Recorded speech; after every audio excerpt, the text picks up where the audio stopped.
Listen. He says, not he, Allah is, through him, using him as a mouthpiece. He says, وَهَلْ أَتَاكَ حَدِيثُ Musa.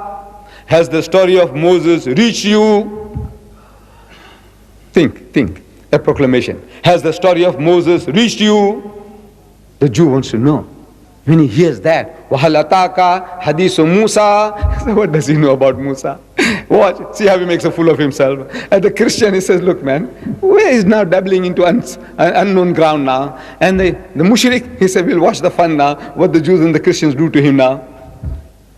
And the Muslim, hungry, he says, yes, we want to know, what about Musa?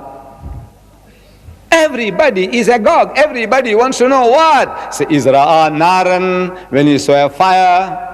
Dramatization, visualization. You can visualize the scene.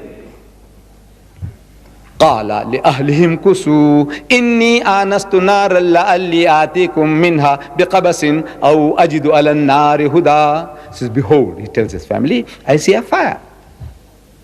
And perhaps I'll get a burning brand from there or some guidance at the fire. Illusions, giving ideas. He's talking about fire. He's talking about guidance. Allah Bari Ta'ala is baiting him. He's actually baiting him because he's hungry for fire. He's hungry for guidance. You see, after the mishap in Egypt, when he had killed an Egyptian, in trying to defend a Jew, he slapped an Egyptian too hard, and he was a mighty strong man, Hazrat Musa alayhi salam. He was no weakling. He gave this man a slap, and the man fell and he died. And he had to flee from the country. He killed an Egyptian. Unforgivable crime. Here goes into Midian, and there he helps two girls in distress. They were trying to water the sheep and goats, and the other men folk were taking unfair advantage because of their weakness. And Hazrat Musa alayhi salam goes to the rescue, and he helps them to water the sheep and goats. They go and tell the father. He says, there's a young man at the well, and he's a very young, very handsome fellow, and he's very good-hearted, and Dad, if you can have him with us, he'll be a great asset. So go and bring him. So they bring him, and Jethro, Shoaib, he makes a contract with Hazrat Musa alayhi salam. He says, look, my son, we need a hand, somebody to help us, and if you will stay with us, he said, look, you work for me for 7 years, and I'll give you my daughter in marriage, hands in marriage. You can have her as a wife. The bargain is struck, and he fulfills his 7 years, and he gets his wife, and maybe another 7 years, and he's got quarter dozen children, or half a dozen children. Now he's getting bored. A man who lived in the city, in royalty, now he's now in the desert looking after sheep and goats for 10 years, 14 years. He's bored. He wants to get out. So he tells his father-in-law, says, look, Daddy, I would like to go into the world and make way for myself. He said, look, my son, your wife is your wife, your children are your children, and here is your share of your sheep and goats. You are welcome to leave. So he goes into the Sinai. He's moving from one place to another, one oasis to another. And he supposedly runs out of meat. He's got those dry bread, what the Jews eat, mastos they call it, unleavened bread of the Jews, no yeast. And that remains. Even it's hard as rock, but it's there. You can chew and chew and chew. It won't rot in a hurry. He's got that, but he's thinking about slaughtering a sheep or a goat, start a fire, braise it, dry it up and carry on. But now he's procrastinating. We all do. Lazy. Today, tomorrow, I'll do it today, I'll do it tomorrow. Because it's hard job, starting a fire. It'll take half a day. A piece of wood and a rock, rubbing half a day. So he's procrastinating. Today, tomorrow. And it's towards evening.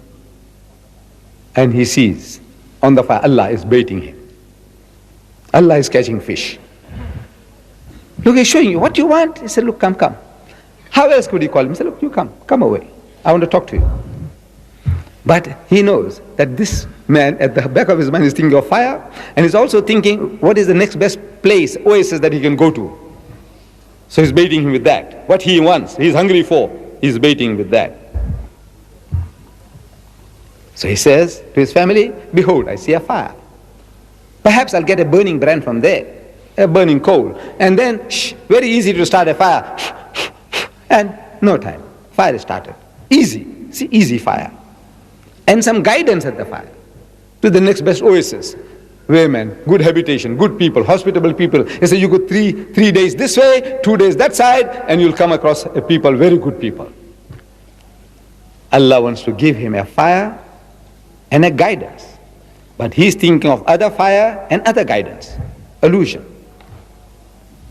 فَلَمَّا أَتَاهَا نُودِيَ يَا مُوسَى. And when he came to the fire, a voice was heard, O Moses, إِنِّي أَنَا رَبُّكَ فَاخْلَعْنَ عَلَيْكَ.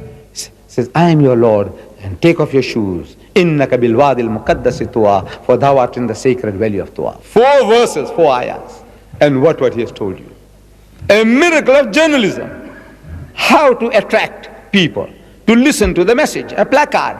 A better Halataka Hadisu Musa. An allusion to fire. Fire that burns in the hearts of man for 3,000 years. A guidance which is guiding mankind for thousands of years. Allah, this is the miracle of miracles. Now, what does it hold for us? This book is Allah's kalam, without doubt. And Allah Bari Ta'ala is challenging mankind. Qul, tell them. These people, these skeptics, these unbelievers, tell them, قُلْ لَإِنِ اجْتَمَعَتِ الْإِنسُ وَالْجِنُّ عَلَىٰ أَنْ يَأْتُوا بِمِثْلِ هَذَا الْقُرْآنِ. That if the gatherings of jinns and men, if they were to gather together to produce the like of this Quran, say, لَا يَعْتُونَ بِمِثْلِهِ وَلَوْ كَانَ بَعْضُهُمْ لِبَعْضٍ زَهِيرًا. It says, you will never be able to produce the like thereof, even if you help one another, back one another with help and support. This is the book. Allah says, this is my book. What does it mean for us? It means that this book is an eternal book of guidance for you and for me, for the whole of mankind. It's the solution to the problems of mankind. But we are all sitting on this book like a cobra on a pile of wealth. We won't have access to it. We are reading it, we are reciting it for beautification, for sawab, blessings. I say, you will get your sawab. There's no doubt about that.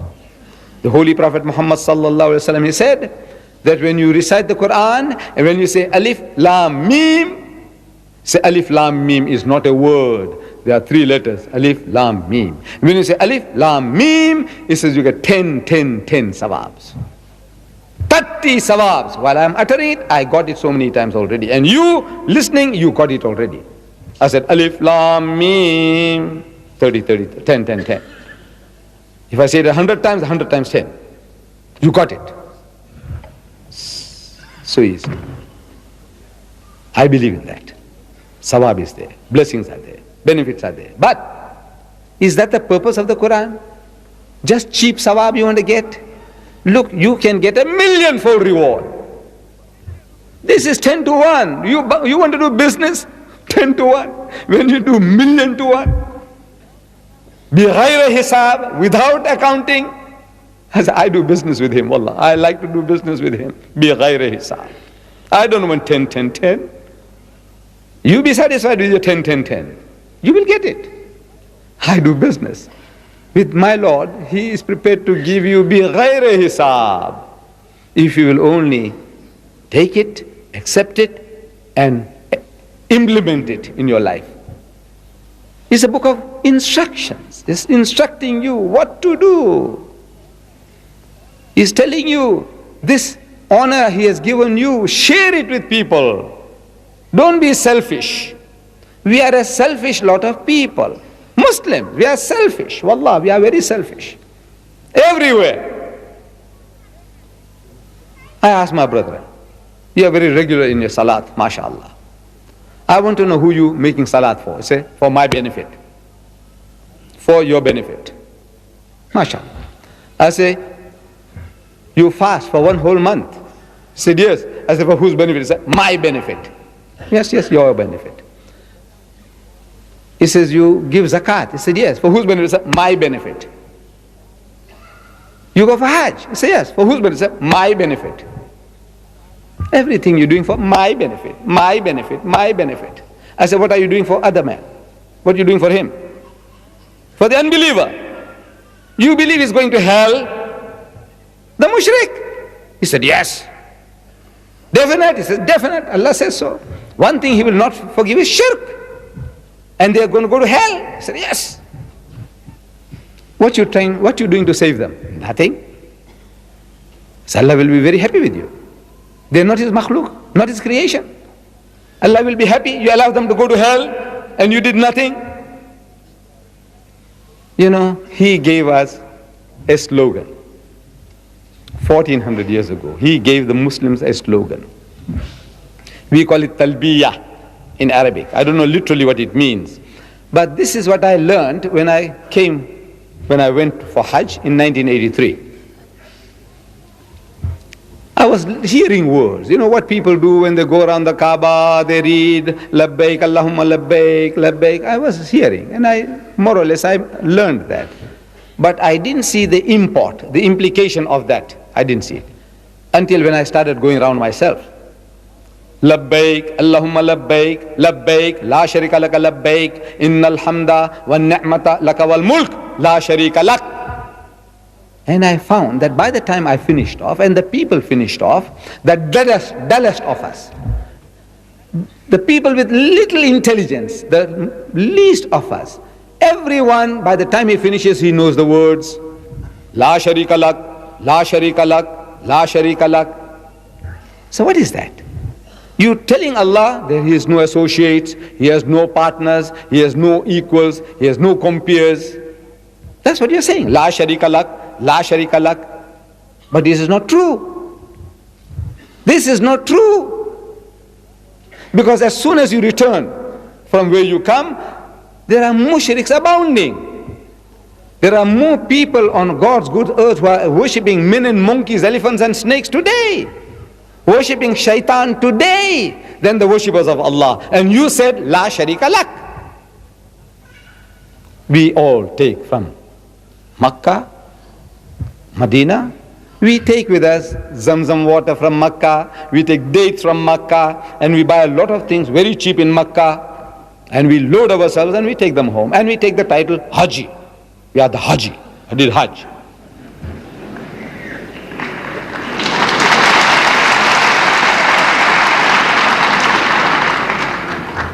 I said, you know, this title, I was thinking it was easy. You know, you go in a plane, comfortable air-conditioned planes, and you have everything provided, and air-conditioned hotels, and you become a Haji. Says, so what?